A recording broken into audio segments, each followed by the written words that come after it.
جہیر جب third year میں داخل ہوا تو اس نے محسوس کیا کہ اسے عشق ہو گیا ہے، اور عشق بھی بہت اسد قسم کا، جس میں اکثر انسان اپنی جان سے بھی ہاتھ دھو بیٹھتا ہے۔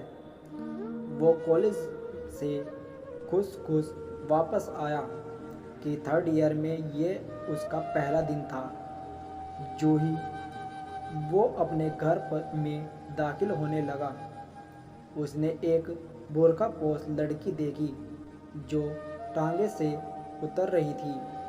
اس نے ٹانگے سے اترتی ہوئی ہزارہ لڑکیاں دیکھی، مگر وہ لڑکی جس کے ہاتھ میں چند کتابیں تھیں سیدھی اس کے دل میں اتر گئی۔ لڑکی نے ٹانگے والے کو کرایہ ادا کیا اور جہیر کے ساتھ والے مکان میں چلی گئی۔ جہیر نے سوچنا شروع کر دیا کہ اتنی دیر وہ اس کی موجودگی سے غافل کیسے رہا۔ اصل میں جہیر آوارہ منیس نوجوان نہیں تھا، اس کی صرف اپنی ذات سے دلچسپی تھی۔ صبح اٹھے، کالج گئے، لیکچر سنے، گھر واپس آئے، کھانا کھایا، تھوڑی دیر آرام کیا اور آموختہ دوراننے میں مصروف ہو گئے۔ یوں تو کالج میں کئی لڑکیاں تھیں اس کی ہم جماعت، مگر جہیر نے کبھی ان سے بات چیت نہیں کی تھی۔ یہ نہیں کہ وہ بڑا روکھا پھیکا انسان تھا، اصل میں وہ ہر وقت اپنی پڑھائی میں مشغول رہتا تھا۔ مگر اس روز جب اس نے اس لڑکی کو ٹانگے پر سے اترتے دیکھا تو وہ پولیٹیکل سائنس کا تازہ سبق بالکل بھول گیا۔ خواجہ حافظ کے تمام نئے اشعار کے امانی اس کے ذہن سے پھسل گئے اور وہ ان ہاتھوں کے متعلق سوچنے لگا جن میں کتابیں تھیں، پتلی پتلی سفید سفید انگلیاں، ایک انگلی میں انگوٹھی، دوسرا ہاتھ جس نے ٹانگے والے کو کرایہ ادا کیا وہ بھی ویسا ہی خوبصورت تھا۔ جہیر نے اس کی شکل دیکھنے کی کوشش کی مگر نقاب اتنی موٹی تھی کہ اسے کچھ دکھائی نہ دیا۔ لڑکی تیز تیز قدم اٹھاتی اس کے ساتھ والے مکان میں داخل ہو گئی اور جہیر کھڑا دیر تک سوچتا رہا کہ اتنا کم فاصلہ ہونے کے باوجود وہ کیوں اس کی موجودگی سے غافل رہا۔ اپنے گھر میں جا کر اس نے پہلا سوال اپنی ماں سے یہ کیا، ہمارے پڑوس میں کون رہتے ہیں؟ اس کی ماں کے لیے یہ سوال بہت تجربے دار تھا۔ کیوں؟ میں نے ایسا ہی پوچھا ہے، اس کی ماں نے کہا، مہاجر ہے ہماری طرح۔ جہیر نے پوچھا، کون ہے، کیا کرتے ہیں؟ ماں نے جواب دیا، باپ بیچاروں کا مر چکا ہے، ماں تھی وہ عمر کے ہاتھوں مجبور ہے۔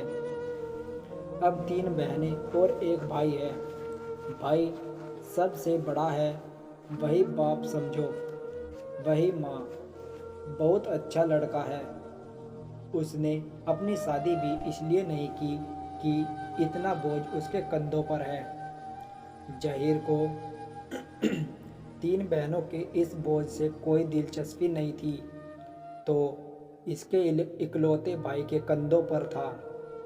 وہ صرف اس لڑکی کے بارے میں جاننا چاہتا تھا جو ہاتھ میں کتابیں لیے ساتھ والے گھر میں داخل ہوئی تھی۔ یہ تو ظاہر تھا کہ وہ ان تینوں بہنوں میں سے ایک تھی۔